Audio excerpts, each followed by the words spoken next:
Hello friends, welcome to our channel A and K Steno. Subscribe our channel for more contents related to HSSC Steno written exam and dictation for all competitive exams related to Steno. Get ready for the dictation. Sorry, dictation नहीं HSSC topic है तो हम question करेंगे optional type. Question number 1, if there is an initial or a final vowel sound there must be a dash to provide. I think ये हमने कर लिया. ठीक है, सॉरी. नेक्स्ट करते हैं हम. The halving principle in shorthand is used for the addition of the syllable dash with the few rules and exceptions by halving the length of the preceding stroke. तो ये क्या कहते हैं कि प्रीसीडिंग स्ट्रोक को हाफ करते हैं, वो किस बेस पे करते हैं. तो वो हम टी और डी के केस में करते हैं कि टी और डी की साउंड जहाँ आती है हमें, हम उससे पहले वाला हाफ करते हैं. तो राइट आंसर ए होगा. Light strokes of single syllable and without final hook और joining diphthong are halved for dash only. कि अगर लाइट स्ट्रोक है सिंगल सिलेबल में एंड विदाउट फाइनल हुक, कि उनके अंदर फाइनल हुक नहीं है, या जॉइनिंग डिप्थोंग और हाल होते हैं किसके लिए. तो लाइट स्ट्रोक जो होते हैं हमारे, वो हल्विंग किस चीज़ के लिए होते हैं, वो हमारे हल्विंग होते हैं टी के लिए. In words of one syllable dash without a final hook और join diphthong for adding the sound of D. पहले टी था, यहाँ डी बोल रहा है, तो टी हमारा किस चीज़ के लिए होगा, उसी का अपोजिट हैवी स्ट्रोक्स के लिए. Heavy strokes of single syllable and without final hook or joint diphthong are halved for dash only. Heavy stroke of single syllable without final hook, यानी कि फाइनल हुक नहीं होता, नहीं जॉइंट डिप्थोंग होती है, half होती है किस चीज़ के लिए, तो वो हमारे डी के लिए होते हैं. उसी क्वेश्चन को उल्टा करके पूछा गया. As per halving principle in the words of one syllable and without final hook or a joint diphthong for indicating t after dash the t stroke is written in full. कि T stroke जो है वो किसके बाद full लिखा जाता है. ठीक है, यानी कि उसको हम हाल्विंग नहीं करते, तो वो है हमारा हैवी स्ट्रोक्स के लिए. क्योंकि लाइट स्ट्रोक्स के लिए हम हाफ कर सकते हैं, हैवी स्ट्रोक्स के लिए टी को हाफ नहीं कर सकते. उसी केसेस में डी को भी हम जो है लाइट स्ट्रोक के बाद हाफ नहीं कर सकते. ठीक है. 450 नंबर क्वेश्चन है. As per halving principle in words of more than one syllable or where a light stroke has final hook or a joint diphthong the same can be halved for dash also. ठीक है, कि वो जो हमारा light strokes है वो किस चीज़ के लिए halving होता है. ठीक है, लाइट स्ट्रोक्स जो होते हैं वो हमारे किस चीज़ के लिए halving होते हैं, डी के लिए halving करते हैं. ठीक है. As per halving principle in words of more than one syllable बोला इसने. ठीक है, सिंगल सिलेबल और where light stroke has final hook, की लाइट स्ट्रोक के साथ फाइनल हुक है और जॉइनिंग है डिप्थोंग के साथ, the same can be halved for dash. ठीक है, तो डी के साथ जो होता है इनकी हाल्विंग होती है, वो उसी का अपोजिट है. वहाँ पर हुक नहीं था, वहाँ डिप्थोंग नहीं थी, तो टी हाफ हो रहा था, यहाँ है तो डी हाफ हो रहा है. As per halving principle in words of more than one syllable or where the heavy strokes have final hook or a joint diphthong, the same can be halved for dash also. यहाँ क्या हो जाएगा, यहाँ इसका answer हो जाएगा T. ठीक है, यानी कि सी आंसर होएगा T. Vowel signs to half length forms are read. कहाँ लिखे जाते हैं वोवल साइंस जो होते हैं, half length forms are read. ठीक है, तो वो कैसे लिखे जाते हैं कि हमारी जो वोवल की साइन होती है वो कहाँ आती है, next to the primary stroke, यानी कि जो पहला स्ट्रोक है जिसको हम हाफ करते हैं, उसके बाद जो वोवल साउंड होती है, ठीक है, हम उसी को पढ़ते हैं टी और डी को हाल्विंग करने के बाद. Circle S at the end of A half length from form is read dash the t and d indicate by halving stroke. ठीक है, तो सर्कल एस जो होता है एट द एंड में, हम उसको कहाँ रीड करते हैं, पहले या बाद में, वो ये पूछ रहा है. तो हम इसको पहले रीड आफ्टर बाद में रीड करते हैं, क्योंकि वो सर्कल हमारा बाद में लगा है. ठीक है, जैसे आर्ट्स वर्ड हो गया, ठीक है, ए आर टी के लिए हाफ हो गया और एस का सर्कल हो गया. ठीक है, तो वो बाद में ही लिखा जाता है, बाद में पढ़ा जाता है. Half length H when not join to another stroke is always written. Half length of H जब भी हम करते हैं तो वो कैसे लिखी जाती है, तो याद रखना हाफ लेंथ जब भी हम करते हैं तो वो अपवर्ड लिखी जाती है. तो इसका राइट आंसर सी होगा.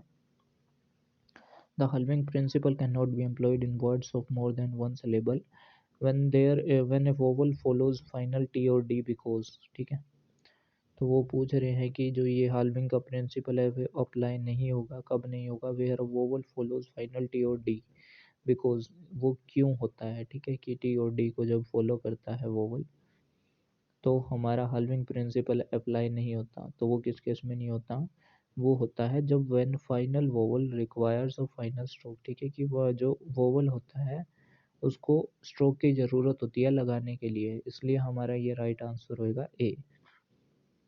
कि अगर हमारा वोवल नहीं होगा तो हम हाफ कर सकते हैं, बट अगर वोवल है तो हमें पूरा स्ट्रोक बनाना पड़ेगा।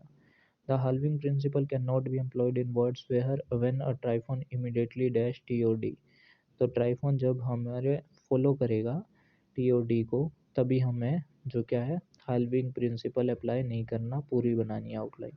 In words which can be written with similar outlines if more distinctive outlines is obtained by use of the stroke T or D, the halving principle not applied, ठीक है, कि हाल्विंग प्रिंसिपल हम apply नहीं कर सकते जब हमारी distinct यानी कि विशिष्ट आउटलाइन जो है हमारी बनाई जाती है। Where the half length R upward stands alone or with a final circle R, only dash to avoid any confusion between RT and sign for R and should and between RTS and sign for and is। तो ये हमारा किस लिए लिखा जाता है, confusion create ना हो इसीलिए तो हम आउटलाइन को पूरी लिखते हैं, कि आर्ट्स में हम अलग लगाते हैं और रेट्स में हम अलग करते हैं। तो आर पूरा, टी पूरा और एस का सर्कल। तो the stroke R and T are in return form has fully, ठीक है, स्ट्रोक फॉर्म में लगाएंगे तो ये हमारा राइट आंसर हो गया। The first place half length strokes are return, first place के जो हाफ लेंथ होते हैं वो कहाँ लिखे जाते हैं, तो ऑब्वियसली बात है वो अबव द लाइन लिखे जाएंगे, ठीक है, क्योंकि वो फर्स्ट प्लेस के हैं। तो कट होके भी छोटे होके भी वो हमारे अबव द लाइन ही रहेंगे। सेकंड प्लेस और थर्ड प्लेस के जो होते हैं, थर्ड प्लेस के जो होते हैं वो कट के ऑन द लाइन आ जाते हैं, ठीक है, यानी कि आधे हो गए, छोटे हो गए, ऑन द लाइन आ जाते हैं। और सेकंड प्लेस के तो वैसे ही छोटे होने के बाद भी ऑन द लाइन ही रहते हैं। तो 460 और 461 का आंसर सेम है, on the line. How will you right the word rapid, तो आर है जो हमारा वो प्रिसीड कर रहा है ए को, इसलिए हमारा जो है रैपिड में आर अपवर्ड जाएगा, तो आर अपवर्ड, फिर पी की outline half just because of and में डी है, डी के बाद अगर या डी से पहले कोई वोवल आता तो डी को हम पूरा लिखते। द लोगोग्राम इज रिप्रेजेंटेड फॉर, तो ये जो हमारा लोगोग्राम है वो किसका है, केयर्ड का लोगोग्राम है, ठीक है, तो ये हमारा राइट आंसर है। The logogram without is written as, without कैसे लिखा जाता है, छोटा सा सी जैसे बनता है, हम वेन बनाते हैं उसको थोड़ा सा हम खुला सा रख देते हैं, इसलिए हमारा सी जो है राइट आंसर होगा। What is the correct outline of the word plate as per short and rules, कौन सी आउटलाइन प्लेट के लिए करेक्ट है, PLATE, ठीक है। तो 465 का हमारा राइट आंसर क्या होगा, डी, कि प्लेट के लिए हम देखो अब यहाँ प्लेट में ना ई के बाद वो टी के बाद वोवल है, टी से पहले होता तो हम पूरा लिखते, लेकिन अभी यहाँ क्या है, हमारा टी के बाद है तो हम इसको हल्विंग कर सकते हैं, तो plate. Find out the correct one, कौन सा करेक्ट है, in words of more than one syllable stroke में be hard for either T और डी, सही बात है कि वन सिलेबल में होते हैं दोनों, और हाफ भी किए जाते हैं टी और डी के लिए, लाइट के लिए टी और उसके लिए D. In words of one syllable light strokes without a final hook और joint diphthong are halved for T only, ठीक है, कि अगर हुक हो नहीं होता तो हम उसको टी के लिए हाफ करते हैं, अगर हुक होता है तो उसको डी के लिए हाफ होते हैं, याद रखना। ए stroke having a final hook और अ जॉइंट डिप्थोंग में बी हाल्व्ड फॉर आइदर टी और डी, ठीक है, कि अगर टी हुक होता है तो हम टी और डी के लिए हाफ करते हैं। तो ये तीनों ही कंडीशन हमारी सेटिस्फाई कर रही है, तो ऑल ऑफ द अबव इसका आंसर होगा। इनकरेक्ट वन फाइंड आउट करना है, in words of one syllable, के वन सिलेबल में heavy strokes without a final hook और a joint diphthong are hard for T और D, sorry for D only, ठीक है, हैवी स्ट्रोक जो होते हैं जिसमें कोई भी हुक नहीं लगा होता, कोई भी जॉइंट डिप्थोंग नहीं होती, तो वो डी के लिए हाफ होती है, ये करेक्ट है। Half length H when is not joint to another strokes, कि जब भी हमारा किसी अनदर स्ट्रोक के साथ जॉइंट नहीं है, इज ऑलवेज रिटन डाउनवर्ड, तो ये कंडीशन हमारी जो है गलत है, तो आगे देखने की ज़रूरत नहीं है, तो B is our right answer. तो 467 क्वेश्चन नंबर तक हमने कर लिया।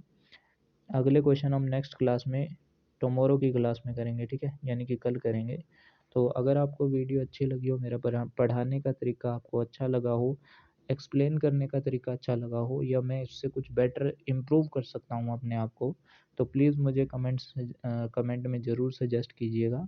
और अगर वीडियो अच्छी लगी है तो वीडियो को लाइक कीजिए, चैनल को सब्सक्राइब कीजिए। फॉर मोर कंटेंट्स हमारे चैनल पर रोज़ विजिट कीजिए जब तक कि आपका HSSC का एग्ज़ाम है, ठीक है, गारंटीड है कि आपका जो HSSC का एग्ज़ाम है वो ज़रूर निकलेगा, ठीक है।